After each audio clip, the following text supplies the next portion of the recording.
Hello and welcome to the Geocurrents lecture series on the historical geography of natural mind-altering or psychoactive substances. The topic of today's lecture is cannabis or marijuana. This is the second part of what will be a three-part lecture. I want to start by going back to the ancient Near East, or Middle East as it's sometimes called. There's a question among researchers over whether cannabis was used as a drug or a sacred drug in this region at this time. Fairly recently, an archaeological excavation unearthed remains of cannabis along with frankincense, very important incense substance, at a shrine in the Kingdom of Judah, early Jewish kingdom in the region.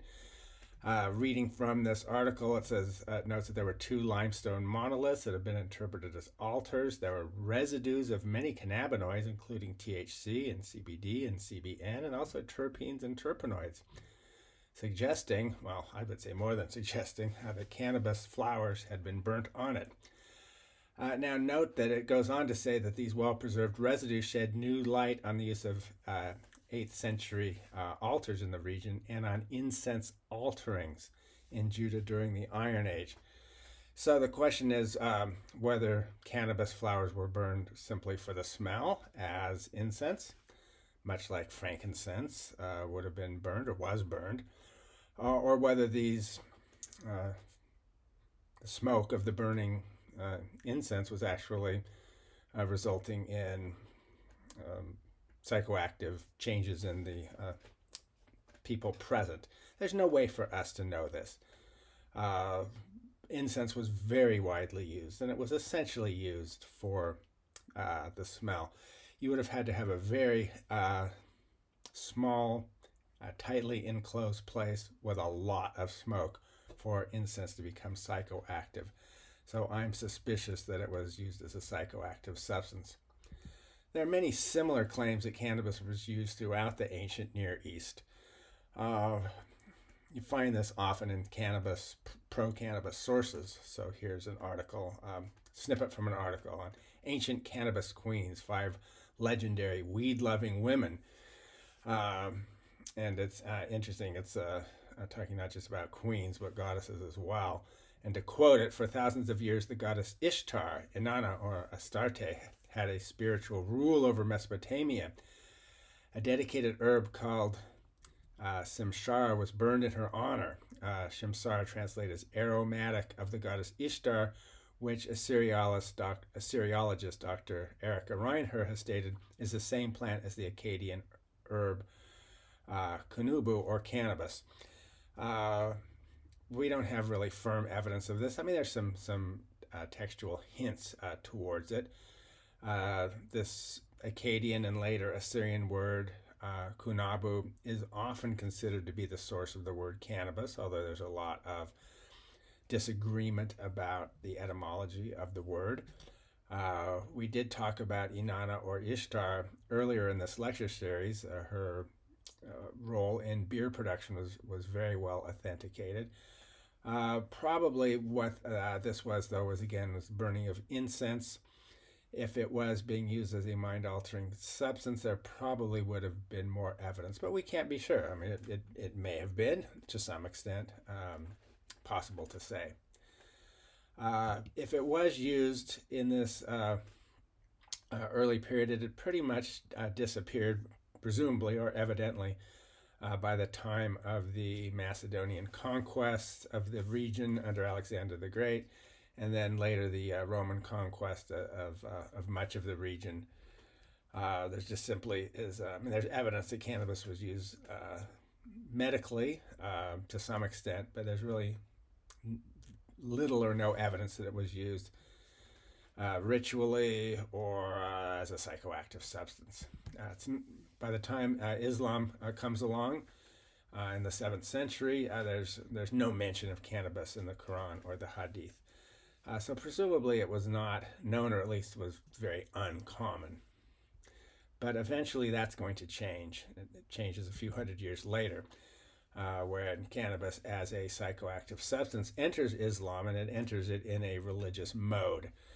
So the conventional story, as it was introduced by a Sufi mystic Qutb ad-Din Haidar, around the year 1200, 1200 in the Western calendar, that is.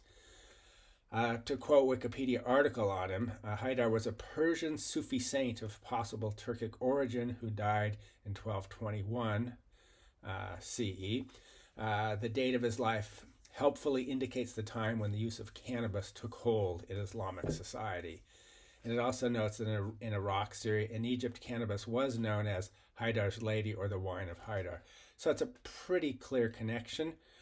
It's interesting that he was probably of Persian or Turkic origin, meaning having some Central Asian connections, and Central Asia was, as was discussed in the first part of the cannabis lecture, Central Asia was where cannabis as a drug or mind-altering substance was really established by the Scythians. Later, the Turkic people moved into the region. They intermarried extensively with the Scythians, adopted a lot of their customs, and there's certainly quite a bit of evidence that cannabis continued to be used by Central Asian nomadic people, although the evidence is a bit spotty. Note that Haidar was an important person. Take a look at his tomb. You can see a tomb and mosque, or we can look at it from the other side. Sufi saints like Haidar are continued to be deeply honored, if not worshipped, by Sufis down the centuries.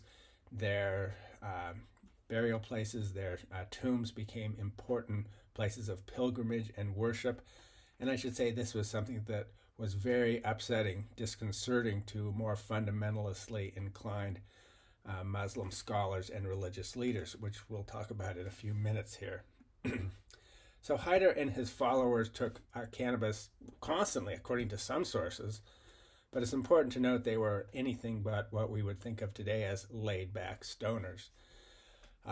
One reason why Sufis took to cannabis is they found it was helpful in trying to reach a mystical understanding of God. They had a lot of other techniques, chanting, dancing, long sessions. We talked about this earlier in these sessions, in these lectures, where both khat and coffee were adopted in Sufi networks and really spread initially through Sufi networks because they were so useful for people who would often devote the entire night to prayer sessions.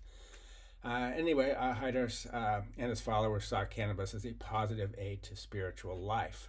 To give a quote attributed to him, God Almighty has granted you a special favor and awareness of the virtues of this leaf so that your use of it will dissipate the cares that obscure your soul and free your spirit from everything that may hamper them. So part and parcel of this process of letting loose of the bonds of daily life to enter a more religious sphere, if you will.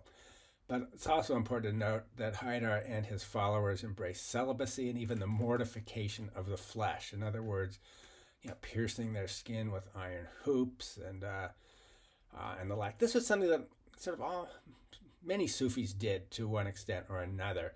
The word Sufi comes from suf, meaning woolen garments, because of their practice of wearing coarse woolen garments that are very uncomfortable and scratchy next to their skin.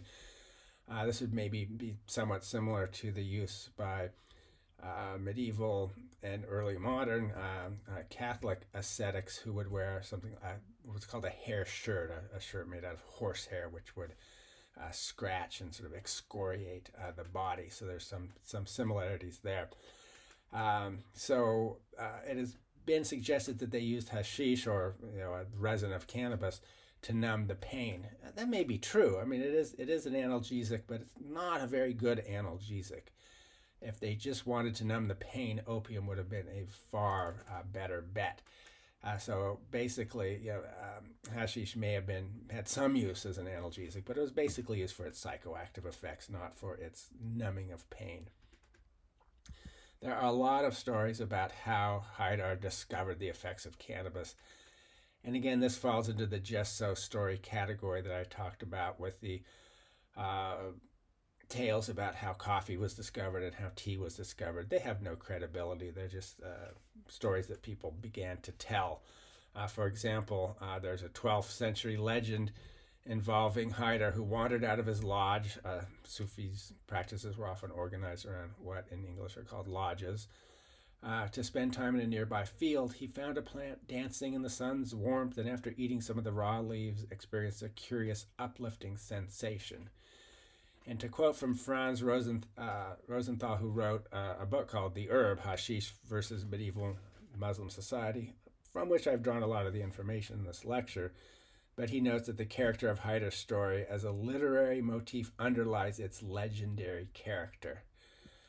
So this was, yes, a legend. However, the use of hashish by Sufi fraternities and their presumably large role in the spread of hashish can be accepted as a fact in view of all the later evidence, which I would agree with, certainly. And the one reason why we know this is a fake story is that raw cannabis has no psychoactive effects. It must undergo decarboxylation, which is generally done by heating. There are other ways of doing it mechanically, I believe. But just eating a raw leaf, which is going to be low in THC anyway, or even a raw flower, which may have a lot of THC, it's not going to do anything. So cannabis had its fans in medieval Muslim societies, but it also had its enemies. And around the year 1300, the very influential cleric Ibn Taymiyyah denounces cannabis, and he denounces Sufi practices more generally. So he was a rigid fundamentalist. He thought that Sufi mysticism was an innovation that had not been present at the time of the Prophet, that it involved ideas and practices coming in from other faiths, that was corrupting the faith, that was corrupting people, and devoted much of his life to trying to stamp out Sufism and certainly despised cannabis. Ibn Taymiyyah today is still a very important figure and a highly controversial one. So you can find here studies in Islamic philosophy, Oxford University Press, a book on Ibn Taymiyyah and his times, or go on the web and you can find websites advertising information on how Ibn Taymiyyah can help us today.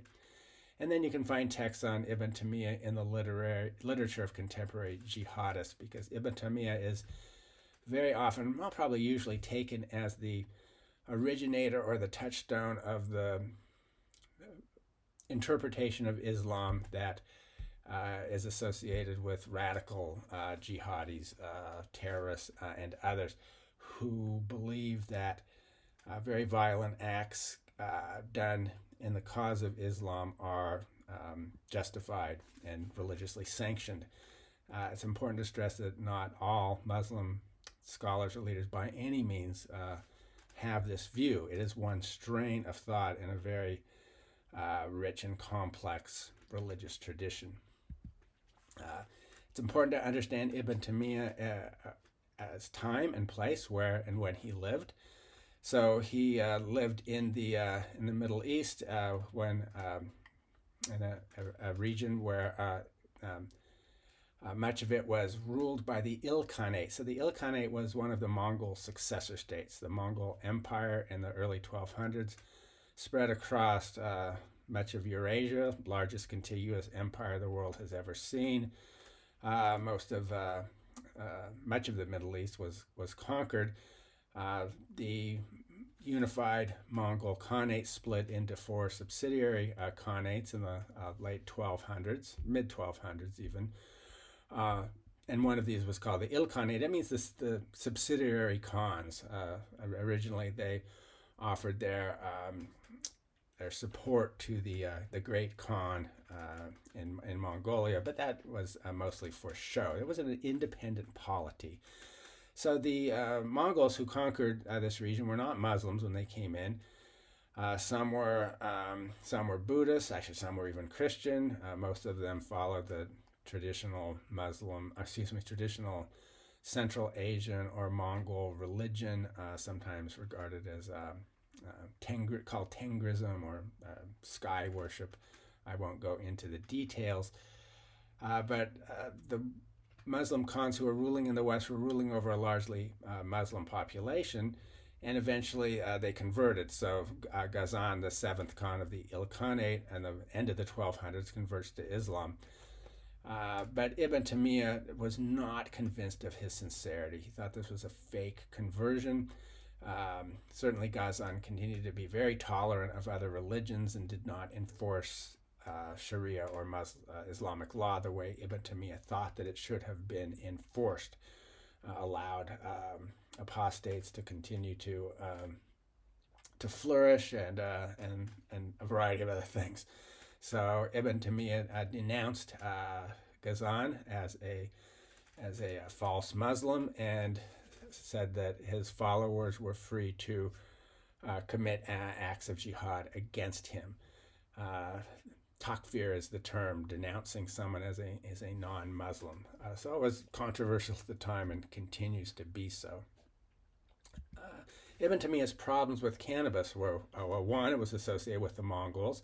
How much is unclear, but the Mongols did come out of Central Asia, which was the area where cannabis was really first used intensively as a drug, and so there was some association with it. Cannabis was associated with Sufis, mystical Muslims, and he hated that. More sort of straightforwardly, he said it is an intoxicating substance, and the Quran forbids intoxicating substances, hence it is forbidden. And finally, and most interestingly, he associated cannabis with the esoteric Nizari Ismaili Shias, or Shiites, and their famous Order of the Assassins. So I have to go into a little side alley here.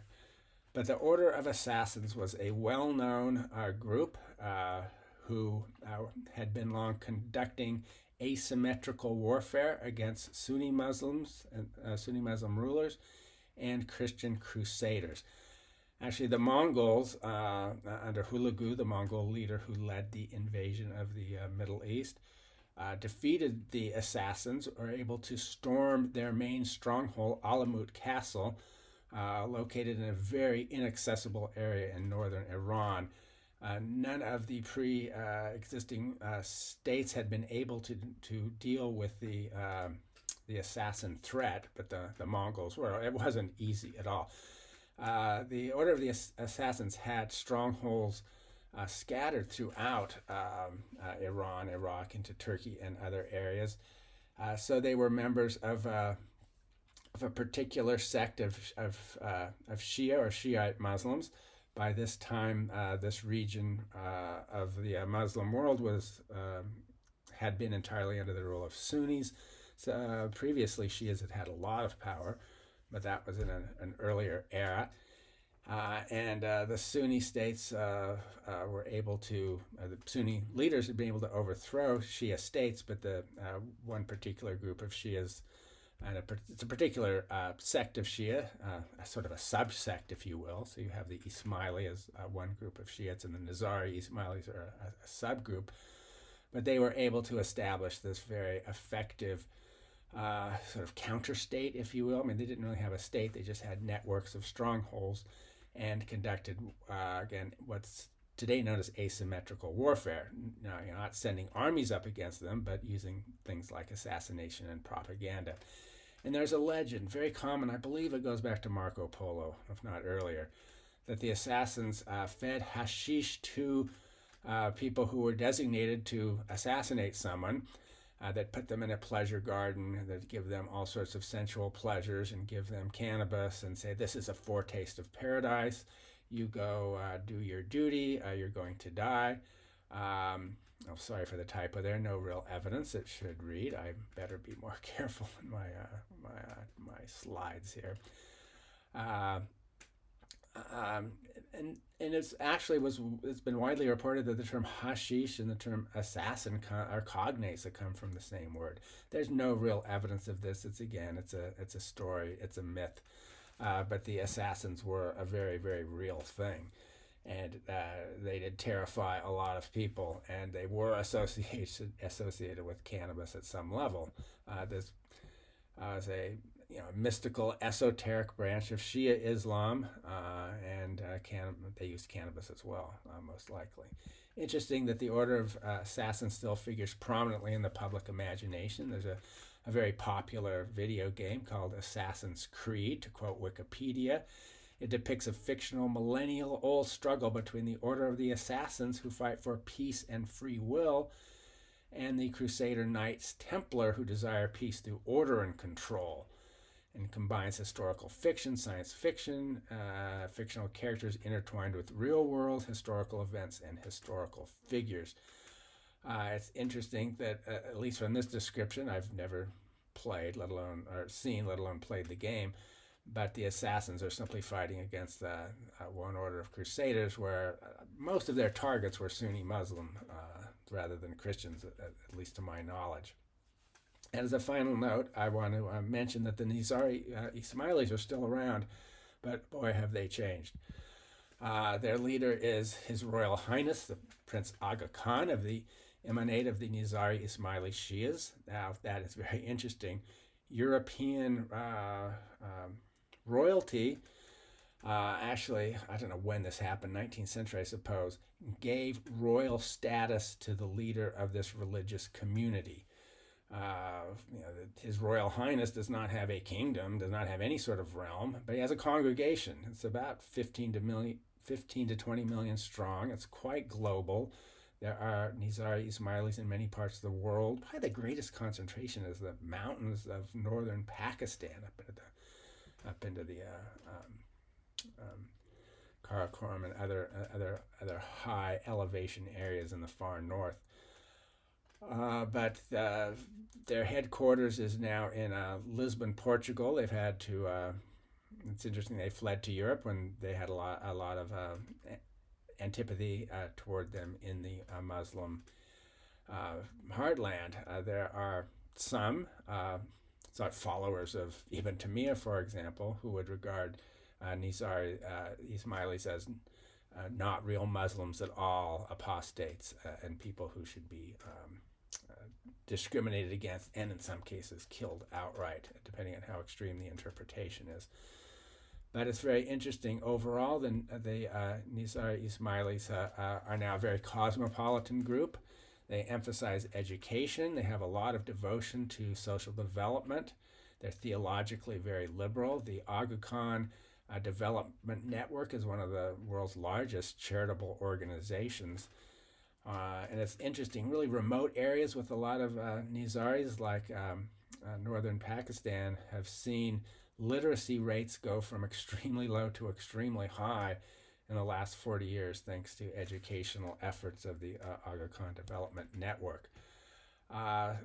Older people listening to this show may remember an earlier Aga, well, actually someone who did not become the Aga Khan, Ali Khan, Prince Ali Khan, who was the son of the Aga Khan III and the father of Aga Khan IV, noted as a socialite, racehorse owner, and jockey, and probably more importantly as the third husband of actress Rita Hayworth, which is why he was not able to accede to the title of the Aga Khan.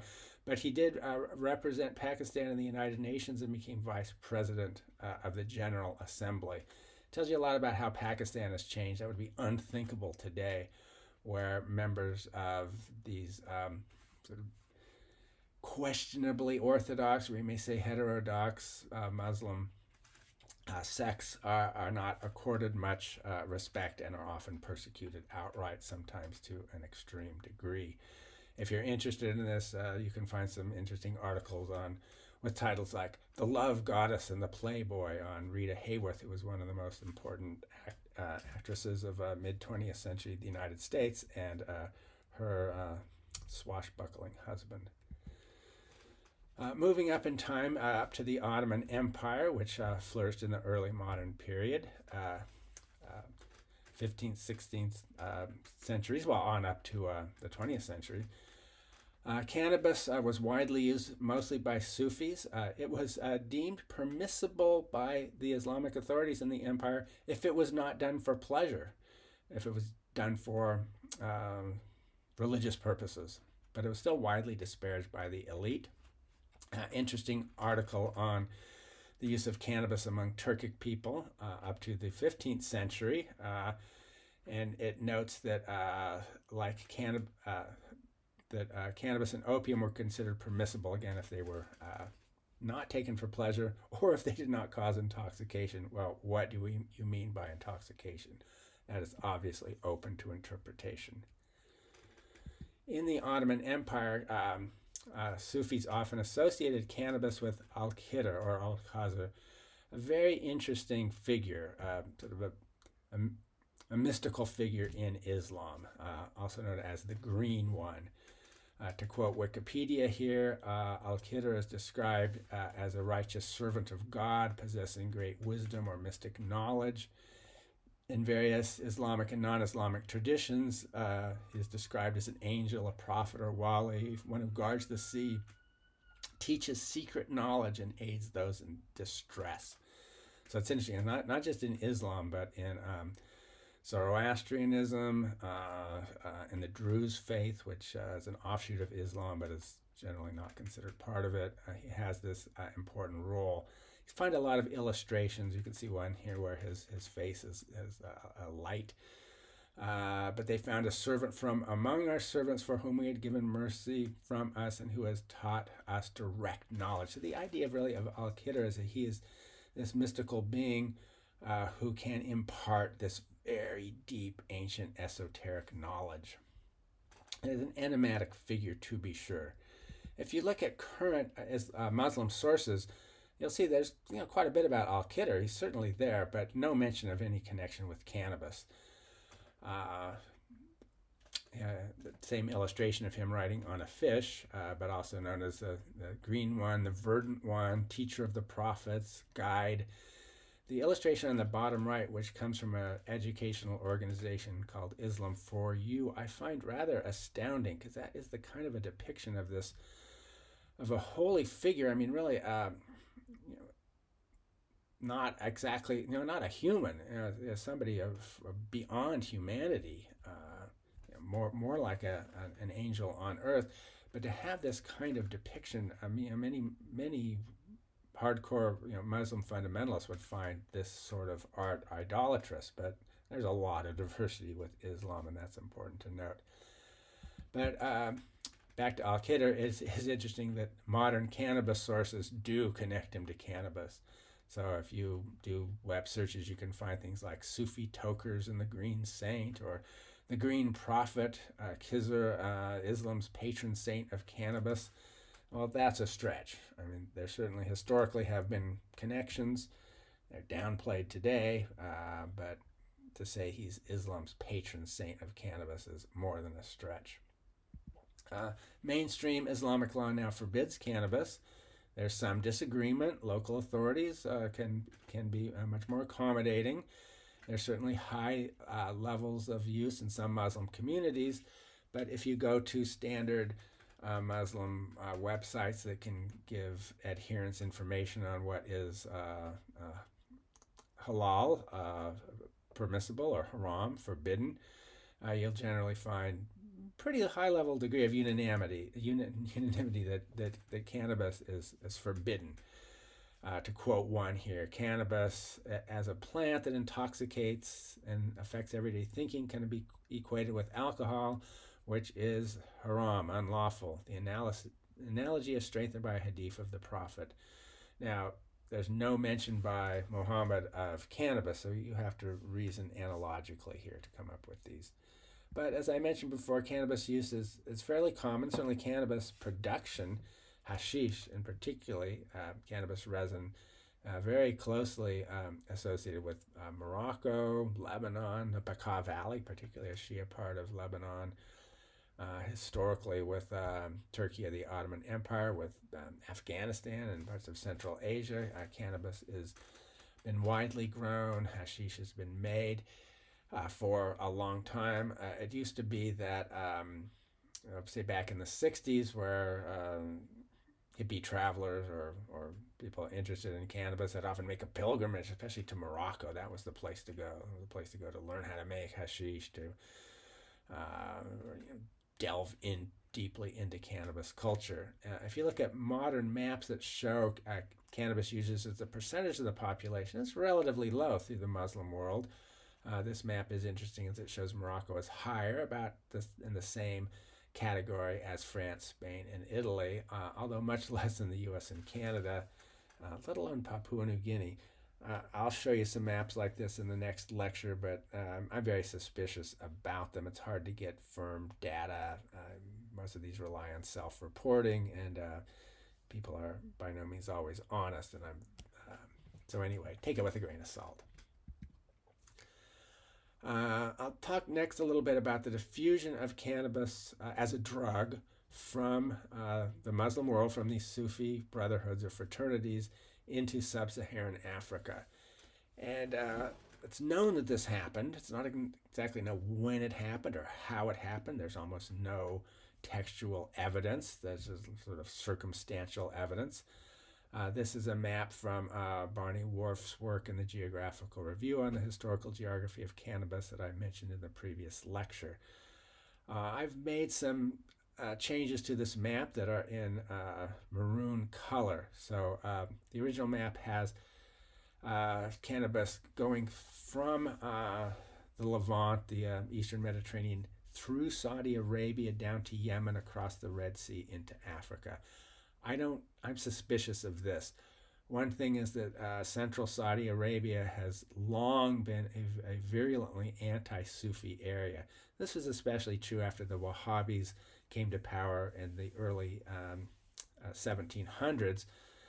But even earlier, central Saudi Arabia was a place where Sufism was not widespread or held in high repute. Sufism has been more common more towards the peripheries of the Islamic world, Central Asia, North Africa, the Sahel, south of the Sahara, in South Asia and in Southeast Asia. It doesn't mean it wasn't there.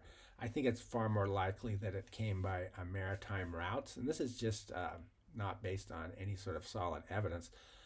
But in India, by this period, by say the year 1100, in southern India, most people were Hindu, but by this time, maritime trade was almost entirely by Muslim hands, and there were a lot of local Muslims. They were trading with East Africa. The Swahili coast of East Africa had converted to Islam about the year 1000, so there was lots of back and forth trade. And as in the previous lecture showed, in Hindu circles in India, cannabis had become quite well known, commonly used. It was used by Muslim Sufis as well, a lot of Sufism in Islam in India, so that's sort of the more likely area. So there's a lot of uncertainty. It seems to have moved down the eastern part of Africa, country of Malawi. I should have noted it, which is sort of the northern part of southern Africa, if you will, became a noted center, as did the Cape region. I'll talk a little bit more of the Cape region. I noticed key area. It's really uncertain how and when it moved up into West Africa. We just have to have a lot of guesswork here, but it was certainly in the down to the Cape region well before the modern era, begins around 1500. And a little bit of a side note here, there are some cannabis breeders in California who really value cannabis genetics from Africa, particularly Malawi. So here's from a website from a small cannabis breeding company that sells seeds, advertising its heirloom Malawi F1 collection. And if you go into the genetics, you'll see what these breeders do is they'll take modern hybrid strains with the female plant, and then they'll breed it with a male heirloom. And here are a couple of these complex hybrids that are being bred against one heirloom strain from Malawi. But let's move down now to the Cape region in South Africa. It's unrecorded how cannabis spread, but by the time the first Europeans came here, they found high levels of cannabis use, called daga in local languages, particularly among a group of people called the Khoikhoi or Hoi pastoralists. I love this illustration because it's a respectful illustration of these pastoral people. Europeans generally call them Hottentot. That is a pejorative term, so be careful of using it. But if you go into the historical literature, that was what they were called. But Khoikhoi would be a better term for them. So these were people who had cattle, they had fat-tailed sheep. They were not agriculturalists, but as you could see, they used their cattle for not just for milk and meat, but for carrying, for transportation. And they were a pretty populous group. A Khoikhoi language is part of a language family called Khoisan, and that refers to the Khoikhoi and the San. The San are sometimes called the Bushmen, another pejorative term, but they're hunter-gatherers who are actually very different in terms of their genetics and physical appearance. In fact, it's now known that this Khoisan language family is not a genuine language family. It was thought to be because all these languages have click sounds, often many, many different clicks in them. I don't know how to make them because they articulate them in different parts of your mouth, but these languages are just full of them. But more recent linguistic research indicates there are at least 3 separate families here, and there's no way of showing that they're related to each other. But the peoples who spoke these languages are genetically dissimilar in many ways to Black Africans. And had distinctive ways of life. Today, these languages are mostly found among remnant groups in Namibia, northern Botswana, a little bit into Angola. Many of them are hunter-gatherers. In Namibia, some of them still have a pastoral way of life. But it's interesting, in South Africa, the language has disappeared. The people really haven't, though. So the so-called colored population of South Africa, which dominates the West, is of mixed genetic ancestry. There's quite a bit of European ancestry, some Indonesian or from Southeast Asia, but it's mostly from the Khoikhoi people, the so-called Hottentots who lived there originally. So they now speak Afrikaans, a Dutch-derived language. Most are Christian, some are Muslim. There was a connection with Southeast Asia because of Dutch colonialism. Interestingly, in South Africa, there is still a connection between Khoisan people and cannabis. So here's a BBC article from just a couple years back. South Africa's King Khoisan arrested over cannabis plants at the president's office. So South African police have uprooted several cannabis plants near Cyril Ramaphosa's office in Pretoria. They belong to activists from the indigenous Khoisan community, some of whom had camped in the area for 3 years. And quite a remarkable photo of an activist there being arrested, covered with not leaves, but it looks like an entire cannabis plant. In Ethiopia, it's interesting. There's been some recent evidence of very ancient or old cannabis smoking.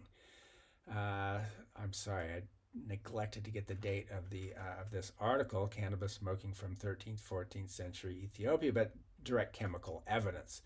So ceramic smoking pipe bowls excavated, and they found cannabinoids in them. So people were smoking cannabis. Now, it had often been thought that there was no smoking in the Eastern Hemisphere until tobacco came in from the Americas after 1500. But this is pretty firm evidence. We don't find it in many places, though. If cannabis was widespread in Ethiopia at this time, it did not remain widespread. And today, Ethiopia purportedly has very low levels of cannabis use. 2.6% of the population reporting it that they use it annually, which is not high. In fact, cannabis today in Ethiopia is sometimes associated in a disparaging manner with Jamaican Rastafarians who've moved in. So I'll talk in a second about the Rastafarian movement, but it's a Jamaican movement from the starting in the early 20th century, when Ethiopia was the only sort of indigenous state in Africa. It was not colonized by Europeans, although it lost some territory. But actually, Ethiopia created its own little empire. That's another subject. I probably shouldn't go into it. But Rastafari was the crown name of the king of Ethiopia, Haile Selassie, who was overthrown in the 1970s by a communist revolutionary movement. So Ethiopia had a very sort of traditional social system and had not been, like I say, colonized by Europeans. Italy tried and was defeated by the Ethiopian army in 1896. So the certain Jamaican leaders associated Ethiopia with sort of victorious African resistance to colonialism and persistence of rule. A religious movement developed in Jamaica among people whose ancestors had been enslaved and call themselves Rastafaris. And the Rastafaris embraced cannabis, and do embrace cannabis. In fact, you can consider Rastafarianism to be, to a certain extent, a cannabis religion. It's rooted in Christianity. It claims that the Bible gives permission or indeed encourages the smoking of cannabis, and they do that by looking for the term which was translated into English as herb. And whenever they find it, they claim that, well, this is really about cannabis, and the Bible says it is to be used. But anyway, you can see the flag features the colors of the Ethiopian flag. Star of David symbolizes beliefs that they are descendants of ancient Hebrews. And then you can see marijuana or ganja, believed to help believers get closer to Jah or God. You can see the dreadlocks, reggae music closely associated with it. So it's a real and serious religion. Up to 1 million around the world, largest in Jamaica, but all over the Caribbean and many other places. And a number of them moved to Ethiopia to try to get back to the original homeland, and were sort of allowed in. But I've read articles. I probably should have found one and posted it here, of local Ethiopians not being happy with Jamaican Rastafarians who have moved in and start growing cannabis and selling it or sharing it with others. So there's been some tension, and most of the Rastafarians, Jamaican Rastafaris who came to Ethiopia, have left. I circled ganja there because that's an interesting clue. Ganja comes from India, the term. So that's the term they're using. Ganja refers to sort of high quality cannabis flowers, as opposed to bong, which is the low potency drink, or charas, which is a higher potency resin, more similar to hashish. So back to Barney Wharf's map. He has cannabis coming to the New World with African slaves. Coming to Brazil 1600, coming into the Caribbean 1800. And there's some evidence for this. It may well be true, but it was not the only source.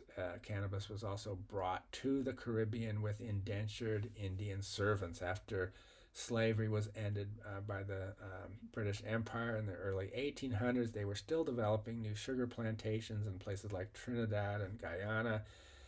And as a labor force, they brought in people from northern India, not as slaves, but pretty exploitative conditions anyway. But countries today, like, well, Trinidad and Tobago and Guyana, are about half the population is mostly of African descent, and about half or a third or so is mostly of Indian descent. So large South Asian populations in Trinidad, which is an island in the Caribbean, and in Guyana, which is a former British colony on the mainland. So they certainly brought cannabis into the Caribbean. It spread, and that's why the term ganja is used. My last big topic here is going to be on cannabis coming to Europe. Cannabis as a drug. It was well known as hemp, as a source of fiber and seed. The usual story is it really came in with Napoleon's invasion of Egypt. So Napoleon wanted to emulate Alexander and conquered Egypt. The British fleet defeated him. He had to retreat in a humiliating manner. And that stopped that dream, but it certainly didn't stop Napoleon. This was early in his empire building career. So the British kept him out of Egypt. But the French were there for a while. In Egypt, hashish, or cannabis resin, had been associated with Sufis, was disparaged by elites, much like the Ottoman Empire. And while the French were in authority for a few years, the French general, Jean-François Menou, who Napoleon had left in charge, banned cannabis. He was afraid that its use was spreading to French soldiers. And it's also known that he wanted to curry favor with Egyptian elites who didn't like it. And I'd read several sources that he wanted to impress his in-laws. He had married an Egyptian woman from an elite family. I spent a little bit of time trying to find information on this. Wasn't having much success, so I go to ChatGPT, which often is quite successful for these kind of queries. Who was he married to? How did this happen? Oh, yes. He married a woman named Zubaida from an elite family. He, as a non-Muslim man, under Islamic law, you cannot marry a Muslim woman. A Muslim man can marry a non-Muslim woman, but a Muslim woman cannot marry a non-Muslim man. So he has to convert to Islam, which he did, and his name was then Abdallah Jacques-Francis Menou. I don't really know what happened to him in the end. But anyway, with these French soldiers coming back to France, a number of them had consumed hashish, liked it, brought it back, and it starts to spread. But one very interesting thing was it moved in around 1840. It was experimented with by a very famous club, the Club of the Hashish Eaters. I'll just use the English term. I am very sorry. That should be 1844 to 1849. It did not last a very long period of time. But to quote a source on this, to quote Théophile Gautier, one of the members of this club, said, after a dozen experiments, we gave up forever this intoxicating drug. Not that it hurt us physically, but the true writer needs only his natural dreams, and he does not like his thoughts to be influenced by any agent. This is very common in writing about drugs. De Quincey's writings and the Confessions of an English opium eater sort of has a very, very similar strategy. First writing about artistic benefits coming from it, but then concluding that no, this is not a true way into any sort of esoteric knowledge or creative genius or the like. Now, I put in there how large were the doses, because there's some speculation they were taking very high doses.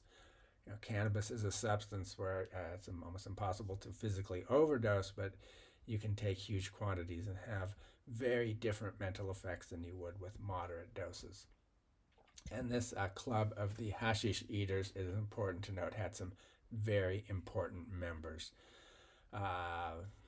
Dumas, Flaubert, Balzac, Victor Hugo. I mean, these were some of the leading luminaries of the French literary scene. And they did experiment with hashish very intensively. And what this meant was cannabis as a drug became widely known to the general public. Now, their conclusions were not entirely positive by any means, and they were quite wary of it and said, it didn't really do what we were hoping it would do, but it does help spread and popularize the idea. And my last slide here is on one particular club member, Jacques-Joseph Moreau, who intensively studied cannabis as a medical doctor. He is very interested in mental illness, and he thought that drugs, not just hashish, but particularly hashish, could give a window into how the mind functioned in a person suffering from mental illness. As Wikipedia notes, through careful observation of people's reactions, including his own, to hashish, particularly their openness to suggestions and willingness to consider new possibilities, Moreau theorized that psychoactive substances could treat or replicate mental illness in a way to help cure patients. And he is often regarded as a founder of psychotherapy for people suffering from mental illnesses, and using mind-altering agents to help understand and to help treat it. So again, this is spreading ideas about cannabis use to a larger public. So I'm going to quit this lecture at this point. The next section on cannabis in the United States and then the global geography of cannabis are quite lengthy, so that would have been a bit too long for one lecture. So Cannabis Part 3 will be forthcoming. Thank you.